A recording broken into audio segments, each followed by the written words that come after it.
scared of being bored. Swap across for a lifetime. To leads into life. Don't have to go to church on Sunday. Just go fishing and have a time. You don't have to fight the dark.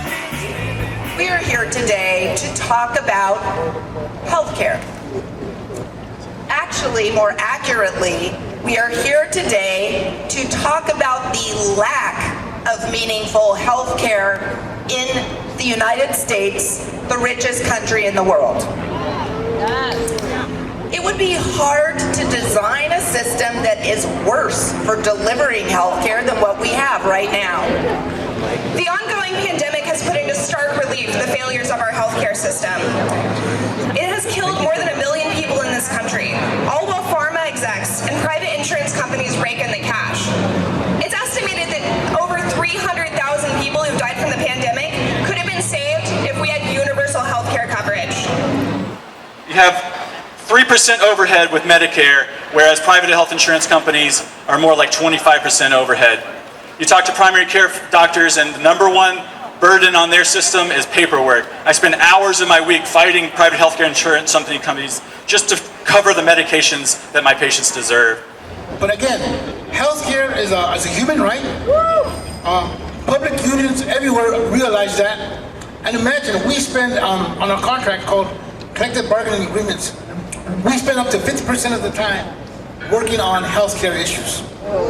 Imagine if we had healthcare for everybody that's affordable and successful. We can resolve issues quicker. We can spend resources on other things. I was lucky to have natural supports to get me through while I fought to win my Social Security case and get a little stability in my life. That's pretty much the difference between making it or not, is if you have people showing up in your world to help pick up the pieces. Because as people were talking about earlier, the safety net sucks, and the the holes are too big. You fall through it, and it's too close to the ground, and you hit the ground, and whether or not you can run makes a pretty big difference. I couldn't, but I was lucky to have other people help me out. Well, shortly after being admitted to the hospital, my dad died at age 60. Officially, he died from complications from diabetes. But I know better. My dad didn't need to die. I believe that if he hadn't been so concerned with the hospital bill, he would have sought treatment sooner.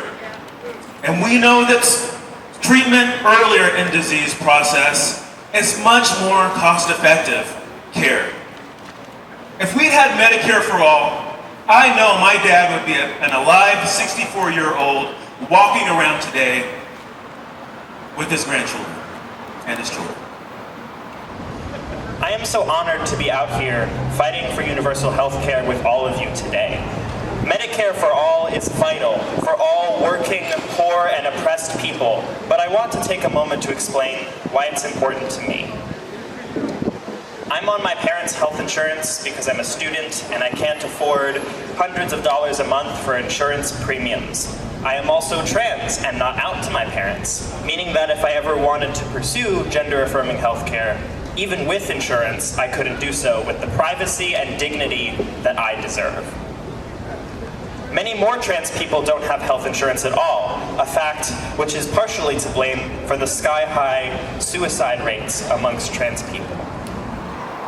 Trans teens are almost 8 times more likely to attempt suicide than their cis peers. Can you imagine how much lower that number would be if we had free, confidential physical and mental health care, not dependent on our families or employers? Our bodies and our lives belong to us, and reproductive rights are worker rights.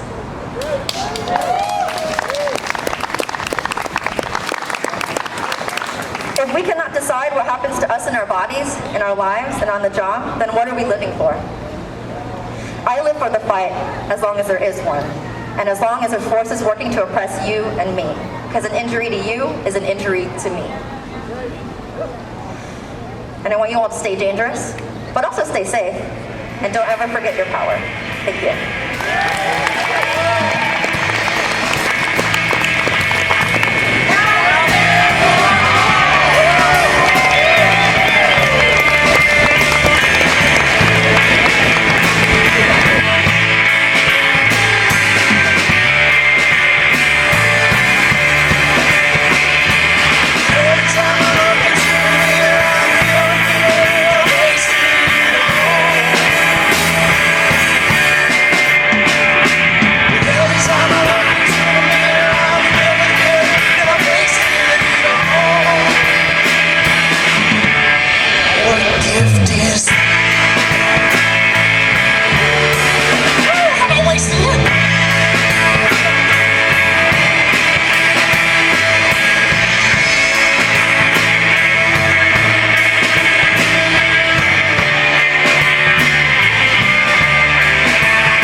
that's a healthcare for all at the end of that. Am I right? So, that was good.